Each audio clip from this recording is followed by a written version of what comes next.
Hi guys, good morning all of you. I am Ganesh Sinha. Today I am going to discuss about recording of transaction part 2. आज के session में हम बात करेंगे recording of transaction part 2. इससे पहले हम रिकॉर्डिंग ऑफ ट्रांजैक्शन पार्ट 1 बना चुके हैं. तो आइए स्टार्ट करते हैं. Special purpose books, subdivisions of journal day book.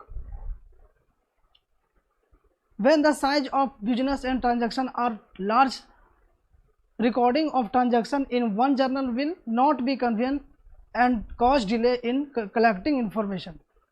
देखिए, जब बिजनेस का जो ट्रांजैक्शन है वो बहुत लार्ज होता है, जैसे कि ट्रांजैक्शन ज़्यादा होता है, तो उस स्थिति में क्या करते हैं कि कुछ लेजर बनाते हैं, लेजर पोस्टिंग करते हैं वो ट्रांजैक्शन के बारे में पता लगाने के लिए कि वो किस चीज़ से, किस आइटम से रिलेटेड ये ट्रांजैक्शन हुआ है.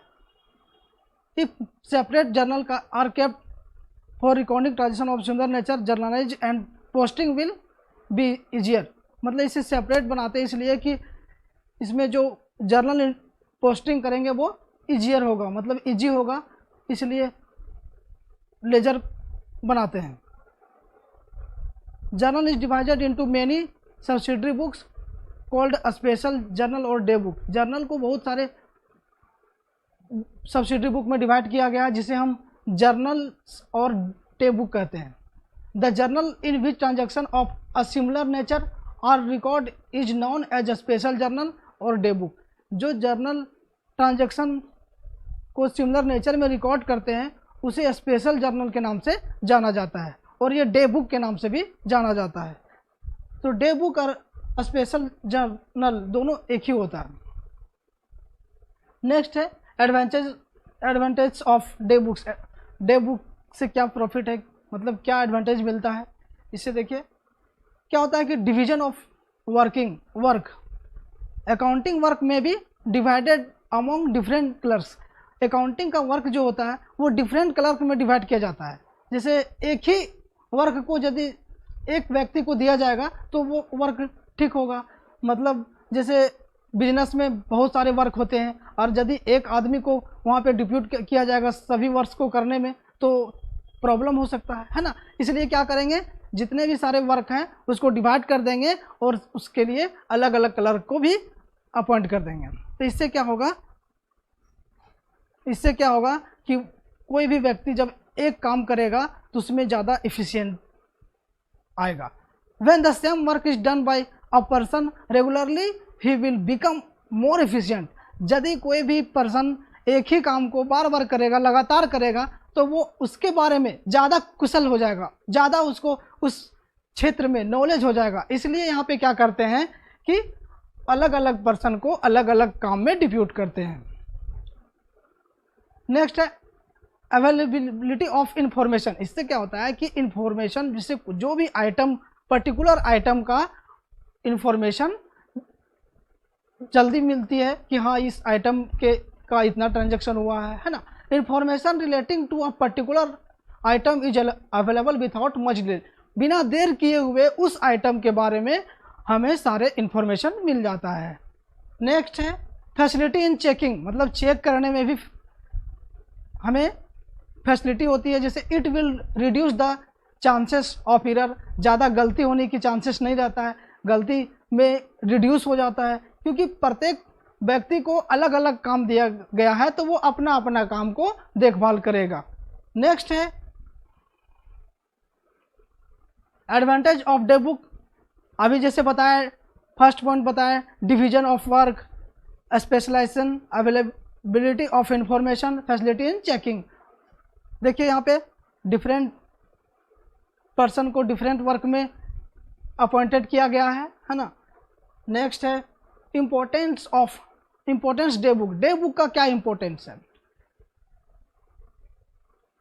अब देखिए इसको cash book, purchase book, sales book और परचेज रिटर्न बुक प्रिपेयर करते हैं फॉर रिकॉर्डिंग कैश ट्रांजैक्शन. जितने भी सारे ट्रांजैक्शन होते हैं हमारे बिजनेस में, उसमें कैश बुक में कैश ट्रांजैक्शन को रिकॉर्ड किया जाता है। जितने भी सारे आइटम जो कैश से रिलेटेड ट्रांजैक्शन हुए हैं उसको कैश बुक में रिकॉर्ड किया जाएगा।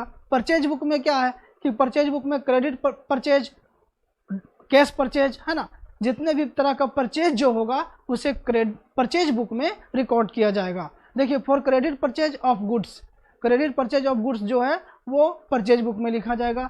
Sales book credit sales only, sales book में क्या होगा, क्रेडिट सेल्स ओनली। देखिए, कैश बुक में कैश परचेज कैश सेल्स का रिकॉर्ड किया जाएगा, बट सेल्स बुक में क्या होगा, सिर्फ सेल्स जो क्रेडिट में सेल आउट करते हैं उसको रिकॉर्ड किया जाएगा। परचेज रिटर्न बुक में क्या होता है, मतलब जितने भी सामान परचेज किए उसको फिर रिटर्न करना रहता है सप्लायर को, है ना, तो वो गुड्स को क्या बोलते हैं, परचेज रिटर्न्स। तो उसका एक सेपरेट बुक ओपन किया जाता है जिसे परचेज रिटर्न बुक कहते हैं। For goods return to the supplier, ऐसी गुड्स जो सप्लायर को रिटर्न करते हैं, तो ये हुआ परचेज रिटर्न बुक। नेक्स्ट है sales return book. Sales return book क्या होता है, बिजनेस ऑर्गेनाइजेशन में जितने भी सारे गुड्स को सेल आउट किया जाता है, सेल किया जाता है, वो जो कस्टमर होता है वो फिर रिटर्न कर देता, बहुत सारे आइटम्स को रिटर्न करता है, तो जो उसे सेल्स रिटर्न कहते हैं। और जिस बुक में ये सेल्स रिटर्न को मेंटेन करते हैं उस बुक को सेल्स रिटर्न बुक कहा जाता है। For goods return by customers, मतलब जो गुड्स कस्टमर रिटर्न करता है उसे सेल्स रिटर्न कहा जाएगा, और जिस बुक में हम मेंटेन करेंगे उस बुक को सेल्स रिटर्न बुक कहा जाएगा। नेक्स्ट है bills receivable book. Bills receivable book क्या होता है, for bills receivable from customer. ये क्या होता है कि कस्टमर से बिल्स रिसीवेबल मिलता है, जैसे कि मान लीजिए हम कोई भी आइटम, कोई भी एसेट्स, गुड्स जब सेल करते हैं तो उसके बदले में कस्टमर को बिल्स देते हैं, है ना, बिल्स देते हैं, तो वो बिल पे करने के लिए कुछ टाइम लेता है कि इतने दिन के अंदर हम विदिन 15 डेज, विदिन 1 मंथ हम पेमेंट कर देंगे। तो वो जो टाइम दिया इतना दिन के अंदर पेमेंट करने के लिए, मतलब वो भी हमको बिल दिया हुआ है कि इतना बिल जो है हम पेमेंट इतना दिन में कर देंगे, तो उसे बिल्स रिसीवेबल करते हैं। इससे क्या होता है कि उस कस्टमर के पास मेरा इतना पैसा उधार है, उससे हमको इतना लेना है। और बिल्स पेबल बुक क्या होता है, bills for bills issued to supplier, ये सप्लायर इशूड करता है। ये बिल्स पेबल होता है जो कोई भी बिजनेस ऑर्गेनाइजेशन है ये अपने सप्लायर से जो सामान लेता है तो इसे फिर पैसा वो उसको देना होता है, इसलिए ये क्या है, एक बिजनेस ऑर्गेनाइजेशन के लिए ये लायबिलिटीज है। और बिल्स रिसीवेबल क्या है, बिजनेस ऑर्गेनाइजेशन के लिए एक एसेट्स है जो इसे डेटर पे करेगा। नेक्स्ट है जर्नल प्रॉपर। जर्नल प्रॉपर क्या होता है, ऑल आर अदर ट्रांजैक्शन, जितने भी ट्रांजैक्शन इसमें हुए हैं इसको प्रॉपर वे से जर्नल करना है। नेक्स्ट है केस बुक, जैसे कि अभी हम बताएं केस बुक के बारे में, तो देखिए यहाँ पे क्या है कि टू रिकॉर्ड्स ऑल ट्रांजैक्शन, सभी ट्रांजैक्शन को यहाँ पे रिकॉर्ड किया जाएगा जो सिर्फ और सिर्फ केस से रिलेटेड होगा। वैसे ट्रांजैक्शन जो केस से रिलेटेड होगा उसे केस बुक में रिकॉर्ड किया जाएगा। It includes currency notes, coins, bank draft and cheques. इसमें इसके अंतर्गत क्या क्या आएगा, इसके अंडर में क्या आएगा, तो करेंसी नोट जो नोट होता है, कॉइन्स सिक्का, बैंक ड्राफ्ट एंड चेक, इससे सारे रिलेटेड जो ट्रांजैक्शन होंगे उसे केस बुक में रिकॉर्ड किया जाएगा। Return in the form and accountant having debit and credit sides, जो अकाउंट में ये किस तरह रिटर्न किया जाएगा, तो डेबिट और क्रेडिट साइड में इसे रिकॉर्ड किया जाएगा। Serve the purpose of ledger account, ये क्या होता है कि लेजर अकाउंट के पर्पस से ये काम करता है। Not necessary to open a separate cash account in ledger, both are a journal and a ledger. ये क्या होता है कि ये जरूरी नहीं है कि इसे सेपरेट केस अकाउंट लेजर में बनाएंगे, both a journal and ledger, ये जर्नल और लेजर दोनों के लिए यूज होता है। जैसे मान लीजिए जर्नल एंट्री हम जब करते हैं तो यहाँ पर जर्नल एंट्री करते हैं तो जर्नल और लेजर दोनों का हुआ, जब लेजर सेपरेट हम बनाएंगे तो वो जर्नल एंट्री के जितने भी सारे आइटम हैं उसमें पोस्टिंग किया जाएगा। नेक्स्ट है टाइप्स ऑफ केस बुक्स, मतलब केस बुक्स का कितने टाइप्स हैं इसे देखिए। सिंगल कॉलम केस बुक, इसमें है फर्स्ट में single column case book, double column case book. Double column case book में क्या होता है, केस और बैंक दोनों को रिकॉर्ड किया जाता है, और सिंगल कॉलम केस बुक में क्या होता है कि सिर्फ केस बुक को रिकॉर्ड किया जाता है। ट्रिपल कॉलम केस बुक, अब ट्रिपल कॉलम केस बुक में क्या होता है कि केस, बैंक और डिस्काउंट तीनों को रिकॉर्ड किया जाएगा। पेटी केस बुक में क्या होता है कि जितने भी सारे खर्चे जो होते हैं, जो पेटी है, पेटी मीन्स क्या होता है, जो खुदरा है ना, जो हम लोग डे वाइज मंथ वाइज करते हैं कि एक दिन में इतना खर्चा है, और मंथ बेसिस जो खर्च करते हैं उसे हम लोग पेटी केस कहते हैं। तो ये पेटी केस बुक प्रिपेयर किया जाता है। नेक्स्ट देखिए, अभी हम बताएं सिंगल केस बुक, तो उसके बारे में बात करते हैं। Only the amount, only one amount column on both sides, मतलब दोनों साइड में एक ही अमाउंट रहता है सिर्फ केस का, है ना। Similar to a large account, ये क्या होता है, सॉरी लेजर अकाउंट का सिमिलर है, similar to a ledger account, ledger account का सिमिलर है। Debit side is meant for receipt of cash, debit side जो है इसको उसे रिसिप्ट कहते हैं। डेबिट साइड का मतलब क्या होता है, ये केस रिसिप्ट है, और क्रेडिट साइड का मतलब क्या होता है, ये केस पेमेंट है। देखिए फॉर्मेट, ये क्या है, केस बुक का फॉर्मेट है। फर्स्ट में क्या है, डेट है, पर्टिकुलर्स, फिर है आरएन, फिर LF, amount, date. RN means क्या हुआ, रिसिप्ट वाउचर, वीएन मीन्स क्या हुआ, वाउचर नंबर, देखिए वहाँ पे नीचे लिखा हुआ है। फिर है पर्टिकुलर, फिर है वीएन, फिर है एलएफ, फिर है अमाउंट आरएस। इधर पेमेंट करते हैं, देखिए वहाँ पे लिखा हुआ है कि डेबिट साइड में रिसिप्ट और क्रेडिट साइड में पेमेंट। तो ये है फॉर्मेट केसबुक का। नेक्स्ट है पेमेंट बाय चेक, मतलब चेक के थ्रू हम पेमेंट करते हैं। It must be record in the cash book as it is the book of original entry for bank transaction also. ये क्या होता है कि ये रिकॉर्ड करना जरूरी है कि बैंक का जो केस बुक में इसे रिकॉर्ड किया जाता है, ये बैंक का जो ट्रांजैक्शन होता है ये ओरिजिनल एंट्री होता है। It does not affect the cash balance, ये केस बैलेंस को इफेक्ट नहीं करेगा। Such payment are assume to have been made for the business after withdrawing cash from bank. क्या होता है कि ये पेमेंट जो हम लोग केस से विथड्रॉ करते हैं, है ना, पैसा निकालते हैं, उसे एज्यूम किया जाएगा। देखिए पेमेंट बाय चेक, जब चेक से पेमेंट करते हैं, एग्जाम्पल में दिया है चेक इशू टू राजन। यहाँ पे राजन पैसा निकाल रहा है, केस विथड्रॉन फ्रॉम बैंक। जब केस विथड्रॉन करेंगे बैंक से तो क्या होगा, तो बैंक, जैसे कि हम पिछले वीडियो में बताए थे कि बैंक पर्सनल अकाउंट है और केस रियल अकाउंट है। और यहाँ पर अभी इस वे में बात करते हैं, यदि हम केस को निकालते हैं, ठीक है, तो केस निकालते हैं तो केस मेरा इंक्रीज हो रहा है, केस बढ़ रहा है, तो केस अकाउंट डेबिट होगा टू बैंक अकाउंट। और ऐसे भी हम बात करेंगे तो बैंक पर्सनल अकाउंट है, और पर्सनल अकाउंट का रूल होता है क्रेडिट द गिवर, है ना, और रियल अकाउंट का रूल होता है डेबिट व्हाट कम्स इन। तो जो केस आ रहा है तो इसे डेबिट करेंगे, तो cash account debit to bank account.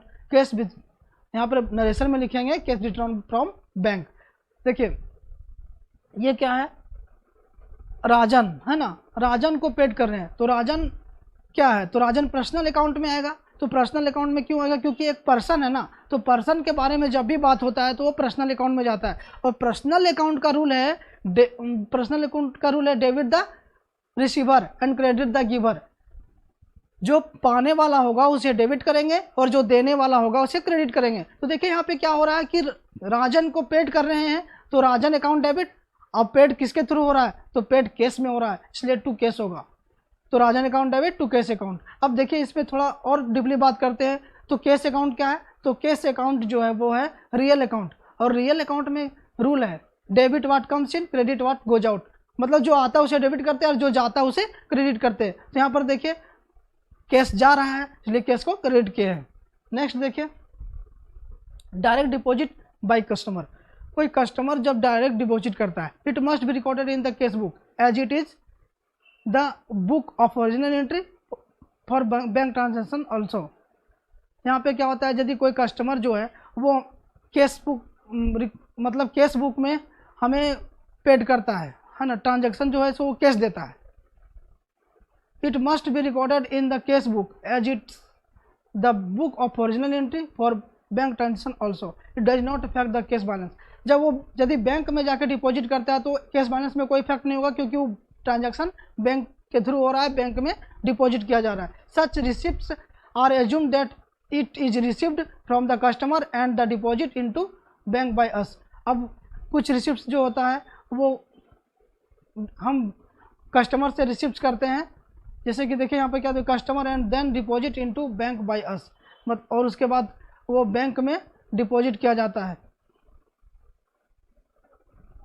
जब हम बैंक के थ्रू पैसा डिपॉजिट करेंगे, कोई कस्टमर रिसीव करेगा, है ना, तो यहाँ पर लिखा हुआ है सच रिसिप्ट्स एज सब assumed that it is received from the customer, मतलब वो कस्टमर रिसीव करेगा और हम बैंक में डिपॉजिट करेंगे। नेक्स्ट देखिए, डायरेक्ट डिपॉजिट बाय कस्टमर, जो डायरेक्ट डिपॉजिट कस्टमर करता है। एग्जांपल में क्या है, mister Tom deposited an amount in our bank account, हमारे बैंक अकाउंट में मिस्टर टॉम जो है वो पैसा डिपॉजिट कर रहा है। तो देखिए यहाँ पे क्या होगा, कैश रिसीव कर रहे हैं, किस सबसे पहले वो कैश रिसीव करेंगे। अब कैश रिसीव करेंगे तो क्या होगा, cash account debit to mister Tom's. अब यहाँ पे कैश को डेबिट इसलिए किया क्योंकि कैश जो है वो रियल अकाउंट है, रियल अकाउंट का ये रूल है, डेबिट व्हाट कम्स इन, तो कैश आ रहा है तो कैश अकाउंट डेबिट होगा। और मिस्टर टॉम जो है वो पर्सनल अकाउंट है, तो पर्सनल अकाउंट का होता है debit the receiver and credit the giver, मतलब जो देता है उसे क्रेडिट करते हैं। तो यहाँ पर देखिए टॉम्स देने वाला है, इसलिए टॉम को क्रेडिट किए, नरेशन में लिखेंगे कैश रिसीव्ड फ्रॉम टॉम। अब ये पैसा जो है वो बैंक में पेड करना है, तो बैंक पर्सनल अकाउंट है और बैंक लेने वाला है, पाने वाला है, तो इसलिए बैंक को डेबिट किया जाएगा और कैश को क्रेडिट किया जाएगा। देखिए यहाँ पे क्या है, cash withdrawn from bank, bank से जब पैसा निकालते हैं तो cash account debit to bank account, क्योंकि कैश मेरा इंक्रीज हो रहा है और बैंक में डिक्रीज हो रहा है, क्योंकि जब कैश से जब निकाल रहे तो मेरा कैश तो बढ़ेगा ही, और बैंक से जब पैसा निकल रहा है तो बैंक में जो जितना मेरा बैलेंस था उसमें तो वो कम होगा, है ना। और यदि हम इसको इस वे से समझते हैं तो फिर इसको इस तरह कैरी कीजिए, कैश किस अकाउंट में आता है तो कैश रियल अकाउंट में आता है, और बैंक किस अकाउंट में आता है तो बैंक पर्सनल अकाउंट में आता है। फिर यहाँ पे वो रूल अप्लाई कीजिए, कैश अकाउंट जो है वो रियल अकाउंट में, रियल अकाउंट का रूल है डेबिट व्हाट कम्स इन, जो आता है उसे डेबिट करते हैं, तो कैश अकाउंट आ रहा है तो इसलिए कैश को डेबिट करेंगे, और बैंक देने वाला होता है, बैंक एक पर्सनल अकाउंट है तो जो देने वाला होता है उसे क्रेडिट करते हैं, तो देखिए to bank account. Cash withdrawn from bank, cash bank से विथड्रॉन कर रहे हैं। अब देखिए drawing account debit to cash account, क्या है कि drawing made by the proprietor, जो प्रोपराइटर आता है वो पैसा निकालता है ना, तो वहाँ पे क्या लिखते हैं कि drawing account debit to cash account, क्योंकि वो ड्रॉइंग कर रहा है नकद में। नेक्स्ट है cash book preparation points to remember. देखिए कैश बुक प्रिपरेशन जब करते हैं तो उसमें कुछ पॉइंट्स जो होता है वो याद रखना जरूरी है। Cash book is just like a cash account, जो कैश बुक जो होता है वो एक कैश अकाउंट जैसा होता है। Opening balance of cash entered on the debit side of cash book as balance BD, जो कैश बुक का जो ओपनिंग बैलेंस रहता है वो क्या करते हैं कि डेबिट साइड में उसे लिखते हैं और इसे बैलेंस बीडी कहते हैं। अब बैलेंस बीडी का मतलब क्या होगा, बीडी का मतलब होता है ब्रॉड डाउन।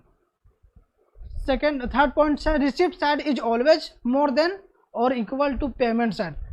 देखिए रिसीप्ट साइड जो है हमेशा पेमेंट साइड से ज़्यादा होगा या तो इक्वल होगा। देखिए यहाँ पे कैसे होगा, क्योंकि मेरे पास जितना पैसा बैंक में रहेगा उतना ही पैसा हम उससे निकाल सकते हैं, और मेरे पास जितना पैसा उतना ही हम पेमेंट कर सकते हैं। अब मेरे पास जितना पैसा है उससे हम ज़्यादा पेमेंट तो नहीं कर सकते हैं, इसलिए यहाँ पर बोला कि debit receipt side is always more then, मतलब रिसीप्ट साइड जो होता है वो हमेशा ज़्यादा होता है पेमेंट साइड से, या बराबर होता है। मतलब जितना मेरे पास पैसा रहेगा उतना हम पेमेंट कर सकते हैं, उससे कम पेमेंट कर सकते हैं बट उससे ज़्यादा नहीं कर सकते। फॉर में क्या है different between debit side and credit side, इसमें क्या होता है total will be return on the credit side as balance CD. देखिए जो डेबिट साइड और क्रेडिट साइड का जो डिफरेंस होता है उस टोटल जो करते हैं उसे हम लिखते हैं बैलेंस सीडी। इसको मतलब होता है कैरी डाउन। देखिए डबल कॉलम केसबुक में क्या होता है, casebook with 2 amount columns for cash and bank, मतलब केसबुक जो होगा वो 2 अमाउंट से होगा, 2 अमाउंट्स कॉलम होगा, एक कॉलम होगा कैश और दूसरा कॉलम होगा बैंक। इसको हम लोग बोलते हैं double column casebook. The opening balance of case column always shown a debit balance, जो केस कॉलम का जो ओपनिंग बैलेंस होगा, जैसे कि अभी हम बता चुके हैं, वो हमेशा डेबिट बैलेंस होता है। Opening balance of bank column show either a debit balance, ये क्या होता है, इसमें जो होता है वो बैंक का भी डेबिट बैलेंस होता है और क्रेडिट बैलेंस, ये डेबिट और क्रेडिट दोनों हो सकता है। देखिए डेबिट और क्रेडिट क्यों हुआ, क्योंकि इसमें एक बैंक ओवरड्राफ्ट भी रहता है ना, इसलिए यहाँ पे डेबिट बैलेंस भी हो सकता है और क्रेडिट बैलेंस भी हो सकता है। देखिए जब बैंक से क्या होता है, ज़्यादा पैसा हम यदि निकालते हैं तो बैंक एक लोन हो जाता है कि हमें लोन फिर पे करना है, इसलिए यहाँ पर डेबिट भी बैलेंस हो सकता है और क्रेडिट भी बैलेंस हो सकता है। बट केस में क्या हो सकता है, केस में क्या होगा कि जितने मेरे पास है उतना ही हम खर्चा करेंगे। इट टू डिपॉजिट कैश और cheque in the bank pen slip issued, जब हम पैसा डिपॉजिट करते हैं चेक के थ्रू या तो कैश जाके पैसा कर, उसमें क्या होता है कि एक स्लिप यूज होता है। देखिए ये स्लिप हम लोग जब भी पैसा निकालते हैं, है ना, या तो कभी जमा करते हैं तो इस तरह का स्लिप दिया जाता है। ये जो है क्या है, use for both cash and cheque deposit, जब हम चेक डिपॉजिट करते हैं या तो कैश जाके बैंक में पैसा करते हैं तो इसमें ये इसका फॉर्मेट दिया हुआ है पे स्लिप का कि किस तरह से हम पे करते हैं। आप तो जानते ही होंगे क्योंकि बैंक से रिलेटेड सभी लोग बैंक में पैसा जमा करते हैं निकालते हैं, तो ये जमा करने का स्लिप है। देखिए यहाँ पे क्या है कि डेट दिया हुआ है, ब्रांच जो दिया हुआ है, जिस ब्रांच में आपका अकाउंट है ना, तो इसको देखिए। नेक्स्ट है cheque are issued by the bank to the account holder to withdraw money, जब पैसा निकालने के लिए अकाउंट होल्डर को इशू करती है बैंक। देखिए ये इससे क्या होगा, पैसा निकाला जाएगा। यहाँ पे देखिए पे जितना, यहाँ पर पे जितना आपको पैसा निकालना है वो भरिए, फिर अकाउंट नंबर भरिए। यहाँ पर देख बस ये क्या है, फॉर्मेट है विथड्रॉ करने का, ये भी है विथड्रॉ करने का। यहाँ पे देखिए मोहन थॉमस जो है वो पैसा निकालने के लिए गया है बैंक में, अब वो 10,000 रुपया निकाल रहा है। देखिए टोटल अमाउंट 10,000 है। अब यहाँ पे देखिए डेट वाइज में देखिए डेट लिखा हुआ है 10/12/2015 को पैसा निकालने गया था। तो इस तरह का होता है चेक जो पैसा हम लोग निकालते हैं जनरली, इसको तो आप लोग सभी जानते होंगे। देखिए cheque are generally crossed in practice. देखिए कभी कभी क्या होता है, अधिकतर जो होता है वो चेक को क्रॉस किया जाता है। देखिए चेक को क्रॉस क्यों किया जाता है, इसका भी तो कोई पर्पस होगा ना, ऐसे तो थोड़ी ना होगा कि इसको क्रॉस कर दें। इसमें क्या होता है कि 2 पैरेलल लाइन खींचा जाता है। इसका मकसद है कि जिसके नाम से ये चेक इशू किया गया है सिर्फ वही पर्सन निकाल सकता है, उसके अलावा दूसरा पर्सन पैसा विथड्रॉ नहीं कर सकता, इसलिए चेक में क्रॉस किया जाता है। देखिए यहाँ पे क्रॉस जो किया हुआ है, account payee crossing, the amount of the cheque can be deposited only the account of the person whose name is written on the cheque. अभी हम बताएं कि जब चेक में क्रॉस किया जाएगा तो ये क्या होगा, इसका मतलब है कि जिस व्यक्ति के नाम से, जिस पर्सन के नाम से ये चेक को इशू किया गया, बस सिर्फ उसी व्यक्ति को ये पैसा मिलेगा। दूसरा व्यक्ति यदि जाएगा पैसा निकालने के लिए तो वो पैसा नहीं मिलेगा। देखिए the name of the bank is written in between 2 parallel lines and the payment can be made only through the bank whose name has been written. यहाँ पे क्या होता है कि बैंक का नाम लिखा हुआ रहता है जिस बैंक से वो पैसा विड्रॉ करने जा रहा है। देखिए नेक्स्ट है क्या, कॉन्ट्रा एंट्री। कॉन्ट्रा एंट्री जैसे कि अभी हम लोग पढ़े केस और बैंक, है ना, जो केस और बैंक दोनों को यदि एक ही एंट्री में हो हम रिकॉर्ड करते हैं उसे कॉन्ट्रा एंट्री कहते हैं। देखिए अभी आगे, if a transaction requires entries on both the sides of the cash book similarly it is called Contra entry. मतलब क्या होता है कि दोनों साइड में एंट्री किया जाता है, केस बुक और बैंक बुक दोनों को एक ही कॉलम मतलब एक ही लेजर बनाते हैं जो कि कैश बुक और बैंक बुक दोनों रहता है, तो उसे कॉन्ट्रा एंट्री कहते हैं। देखिए अब transaction between cash and bank, यहाँ पे क्या है कि कैश और बैंक दोनों के बीच ट्रांजैक्शन होगा, है ना, उसे हम लोग कॉन्ट्रा एंट्री कहेंगे। आगे से समझते हैं। The alphabet C is written, अब सी को हम लोग डिनोट करेंगे कॉन्ट्रा से कि ये कॉन्ट्रा एंट्री है। Written in LF column on both sides, अब यहाँ पे दोनों साइड्स में LF कॉलम जो है लेजर वैल्यू है वहाँ पे सी से लिख देंगे, सी से पता चल जाएगा कि ये कॉन्ट्रा एंट्री है। देखिए एग्जांपल के तौर पर लेते हैं cash deposit into bank, cash deposit कर रहे हैं बैंक में, cash withdrawn from bank for office use, अब ऑफिस यूज के लिए पैसा निकाल रहे हैं। देखिए इसको एंट्री कैसे किया जाएगा, when cash is deposited into bank, जब बैंक में कैश डिपॉजिट किया जाएगा तो वहाँ पे एंट्री क्या होगा, जैसा कि हम बता भी चुके हैं कि बैंक एक पर्सनल अकाउंट है और पर्सनल अकाउंट में रूल होता है debit the receiver and credit the giver, मतलब जो पाने वाला होता है उसे डेबिट करेंगे और जो देने वाला होता है उसे क्रेडिट करेंगे। बट हम यहाँ पे देखते हैं कि बैंक में जब पैसा जमा करते हैं तो पाने वाला बैंक हुआ, इसलिए बैंक अकाउंट को डेबिट किया जाएगा और कैश अकाउंट क्रेडिट होगा, क्योंकि कैश जो है वो रियल अकाउंट है और रियल अकाउंट का रूल है कि debit what comes in and credit what goes out. तो देखिए यहाँ पे कैश गोज आउट हो रहा है, मतलब जा रहा है, इसलिए कैश को क्रेडिट किया जाएगा। नेक्स्ट है when cash is withdrawn from bank for office use, अब ऑफिस यूज के लिए कैश निकाले हैं बैंक से, तो यहाँ पर देखिए अब यहाँ पर भी दो आइटम का बात हो रहा है कैश और बैंक, तो देखिए यहाँ पर भी वही होगा, कैश यहाँ आ रहा है तो डेबिट व्हाट कम्स इन, जो आता है उसे डेबिट करते हैं रियल अकाउंट में, तो कैश अकाउंट डेबिट और टू बैंक अकाउंट होगा, क्योंकि वहाँ पे होता है क्रेडिट द गिवर, जो देने वाला होता है वो क्रेडिट होता है, तो बैंक देने वाला है इसलिए टू बैंक अकाउंट लिखेंगे।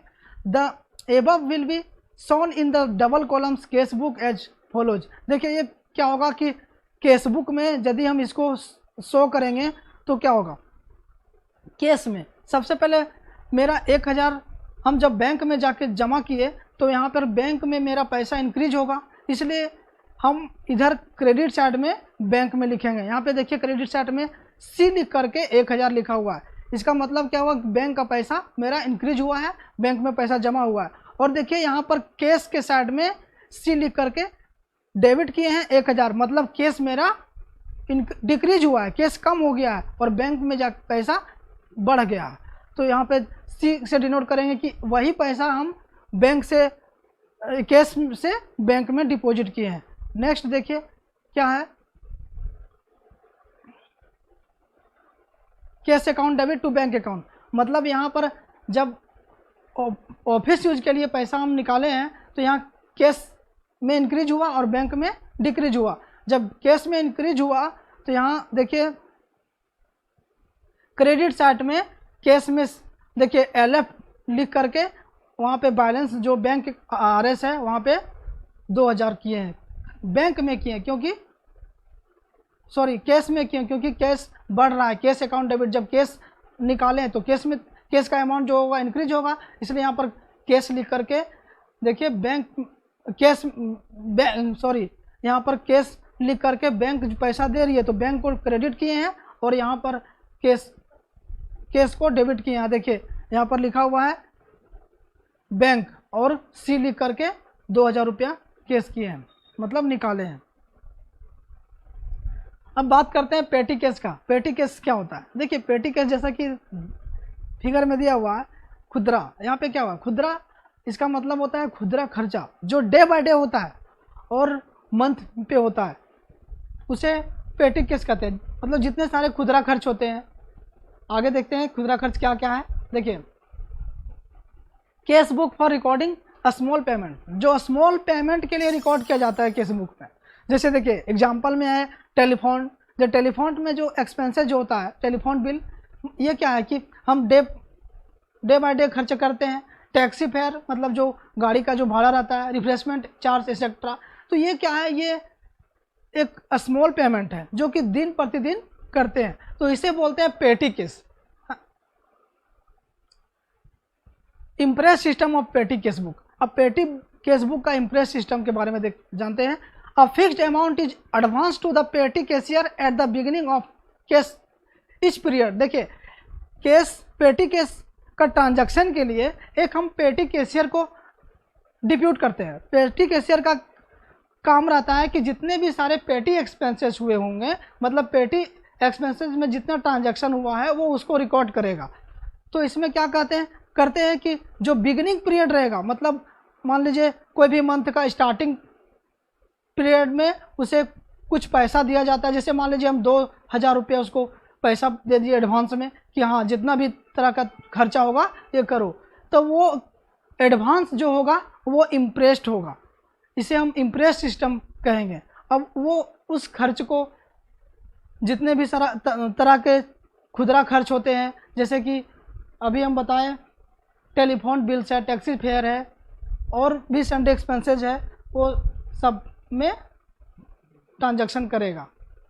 देखिए सिंपल पेटी केस क्या है, सिंपल पेटी केस का जो ये फॉर्मेट है ये यहाँ पे देखिए दिया हुआ है। It is just similar to simple cash book. जिस तरह केस बुक था उसी तरह ये पेटी केस का बुक है। बस वो है क्या कि वो लार्ज अमाउंट होता है, ये स्मॉल अमाउंट होता है। देखिए इधर रिसिप्ट लिखते हैं, इधर पेमेंट लिखते हैं। यहाँ देखिए डेट है, पर्टिकुलर्स है, आरएन है, एलएफ है, अमाउंट है। फिर देखिए डेट है, पर्टिकुलर्स है, वीएन है और एलएफ है, अमाउंट है। देखिए एनालिटिकल पेटी case book, a number of columns for the amount on payment side beside the first total column. यहाँ पे क्या करते हैं कि इस तरह का पेटी केस बुक बनाते हैं। ये इसका स्पेसिमेन है, इसका फॉर्मेट है। नेक्स्ट है purchase day book. Purchase day book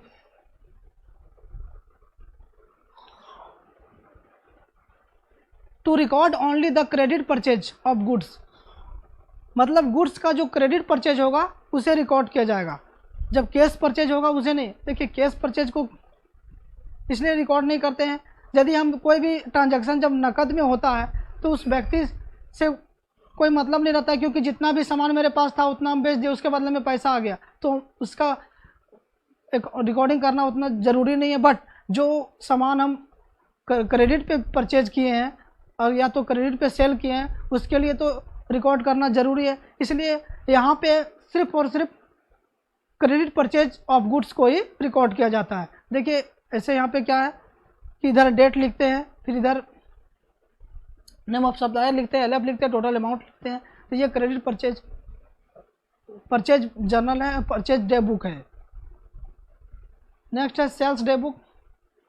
sales day book में क्या होता है, to record only the credit sales of goods, मतलब सिर्फ और सिर्फ क्रेडिट सेल्स पे जो गुड सेल करते हैं उसे हम रिकॉर्ड करते हैं।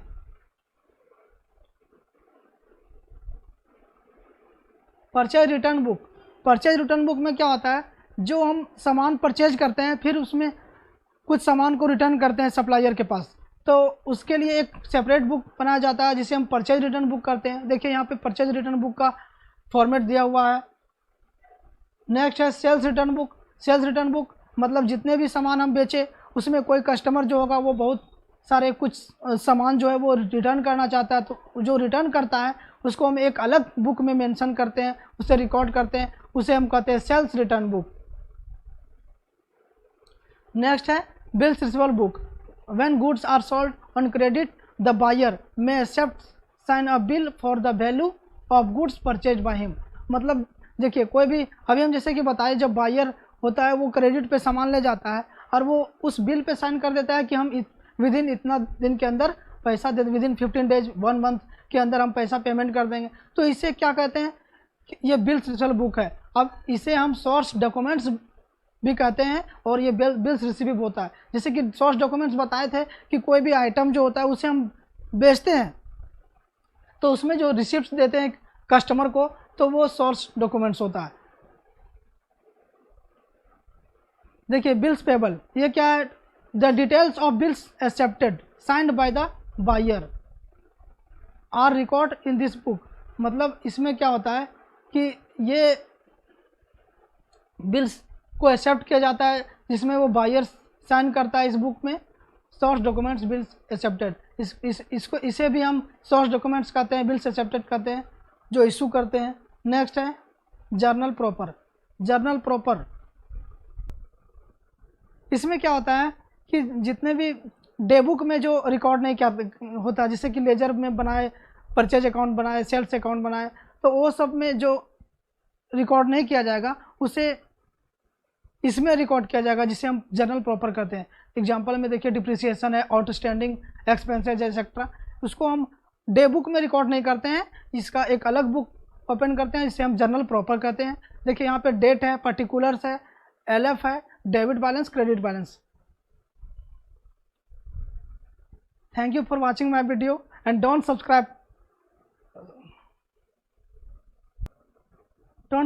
forget subscribe my channel and press the bell icon. Bye bye.